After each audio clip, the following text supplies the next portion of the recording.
Welcome to Filler Content, starring MCool40. Today we're going to be revisiting the ban list, and we should actually, if I had to guess, alright, hear me out now, we should be getting a list this week, alright, based on Yu-Gi-Oh! Database update scheduling, based on Makiora, the Destructor, coming out here, and a few other things. We're going to talk about some of the semantics of this, and just a little bit of things that I've kind of come up with in my old age thinking about. So show some love on this, and let's dig on into this, shall we?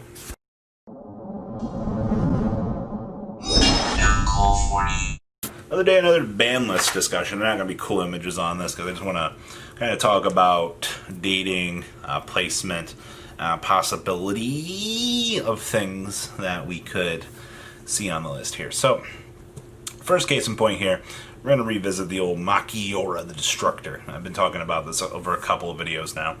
Now, you guys know that Makiora got an errata in the OCG, right? Oh, you didn't? Oh, well, we have, what, the Rachel Raw coming out. By the way, in my Future of 2020 video, people are like, you didn't talk about the Ghost Rare Winged Dragon Raw, Robbie. Subnote to this video, yes, the Ghost Rare Winged Dragon Raw is coming. Yes, Ghost Rare is coming back to the game is huge. Will we see it in future sets? I hope so. It's a game changer, alright? It'll make 2020 just a little bit better. But, on that same side note here, we have Makiora coming back with an errata. Alright, now a lot of people are like, well, you know, Makiora's busted, it shouldn't come back. They're not going to keep a card locked up, and they have before, for a little while based on errata. Now, Makiora is the clear is day thing here. It's like, well, at this point in time, Konami, they want to sell their product. Makiora is in there. We want to go full steam ahead. So whatever happens on the next list, Makiora has to move. Well, Makiora is going to be in Rachel Raw. Comes out, what, 25th of this month? So, yes, Konami, based on that logic, based on most optimal market production for the set, we're going to have to unban it. So it means we're going to have a ban list. Alright?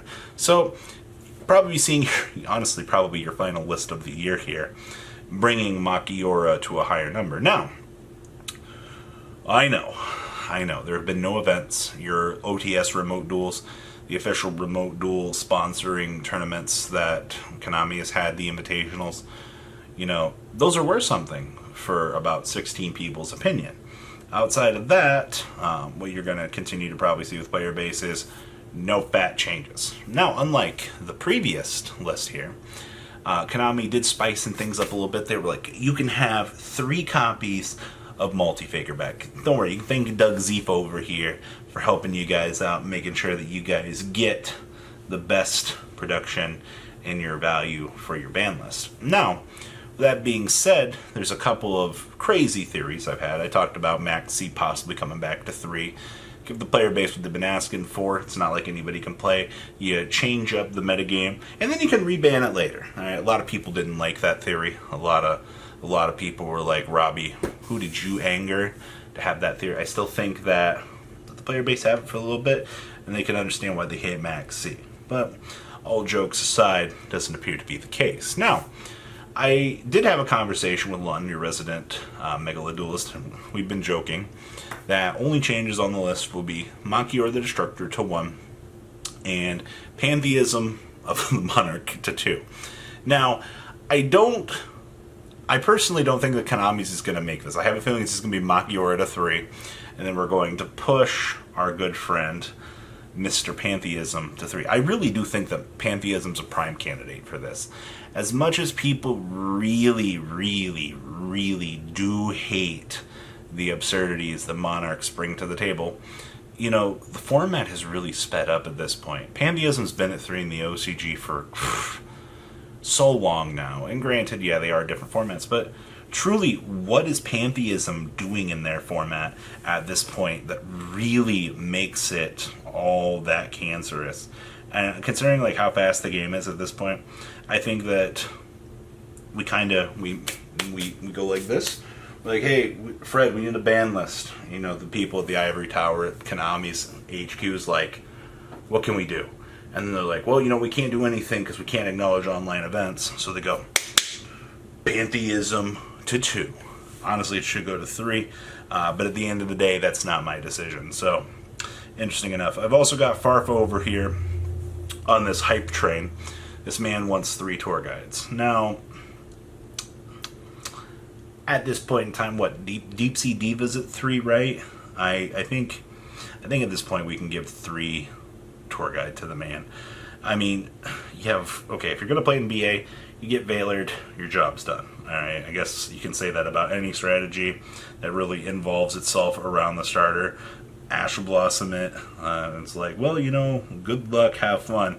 You're not going to get the real value out of that. But I guess at this point in time that we probably should mainly focus on pantheism and that. But I guess next hit, if we really need to move tour guide to some other larger number that to make it look like we made a list, we may as well, right? So like Machiora to sell product, pantheism of the monarchs, just to make sure that it kind of looks like we did something, and to throw a bone to a few people, we can go ahead and we can go, all right, hey, you guys really want this additional support, enjoy your multiple tour guides. All right, pretty straightforward. I doesn't surprise me.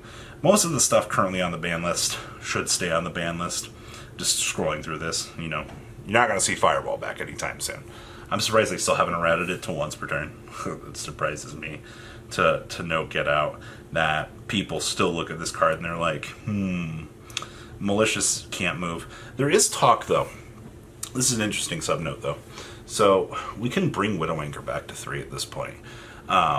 Without Engage being the card that it is, just give them 3 Widowmaker. Sky Striker is a very good control deck. I like it quite a lot. But the thing that I see players complaining about right now is Mystic Mine. Now, this goes hand in hand with the Sky Striker thing because, yes, triple Widowmaker would be fantastic. I would love that. It would be great. It would be a huge push. But the deck still does rely on Mystic Mine. And your entire player base, you have one half over here, it's like, no, Mystic Mine bad. And they're like, no, you can't activate a card and win. The other half is like, it's not my fault you're losing to Mystic Mine because you refuse to play spell and trap removal in your deck. Alright, so you got that's going on. So I could care less at this point in time. If I see Mystic Mine, it's not impossible to out. It's not crazy fun to deal with, but this is Yu-Gi-Oh! It's another general aspect of the game that we kind of deal with at the end of the day. Outside of that, I mean, what more is there to really deal with? Like, Tour Guide is fine. Pantheism is fine. Alright. Machiora is mandatory. Like, you have to do that. And I guess Widowmaker is really like the icing on the cake, right? Unless... oh no, we can't bring back up the Maxi discussion. That's bad. What if Konami brought Engage back to 1? No, that'd be bad, because you have infinite splash ability. Can't bring back Firewall, because that's bad. It's not once per turn. That'll cause loops, Could bring back Masterpiece. A few people have been talking about that. People think Masterpiece is fair now. They're like, Dragoon of the Red is fine. Oh, Dragoon of the Red. Oh. So there's a sub-note for OTS 14 ultis. I do want to say Red Ice Fusion. You know what I'm saying? Okay. But I do find this kind of interesting. Red Ice Fusion is running around. Now, if Konami truly doesn't want to hit anything, they won't look at Red Ice. They're not going to touch it. There's been no events. We're not going to ruin it. If Konami's really worried about preemptive hits, they'll go after Zexal, because no fun allowed, is bad. They could go after Red Ice Fusion. Need to clean up Eldritch over there in a corner. I see you over there, by the way. The Golden Lord's chilling in front of my TV right now. Very dark place on the other side of this camera. You don't want to look there. Alright. Very bad. No fun. And then you just kind of got this little paradigm of things going on. A lot of things that need to be hit. A lot of things I personally think putting Red Ice Fusion to 1, you know how it goes. A little slap on the wrist. But no events. So, safest hits, once again. Machiora, gotta sell the set. Alright, pantheism, it's okay.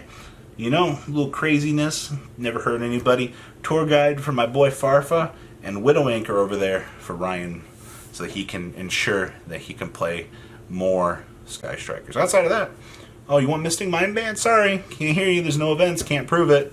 Alright, these are all little subtle things that we see coming on this list, so we'll see what happens. So guys, what do you think? Please leave a comment down there. Tell me what you guys think. And well, guys, catch you on the flip side. Peace out. Thank you, patrons, for making the ride never truly end. Without you guys' support, well, I would probably be doing Truffle Shuffle videos for a living.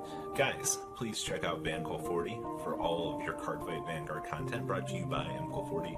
And if you are looking to pick up singles, check out mcallgames.com for your trading card game needs. Thanks for watching, everybody.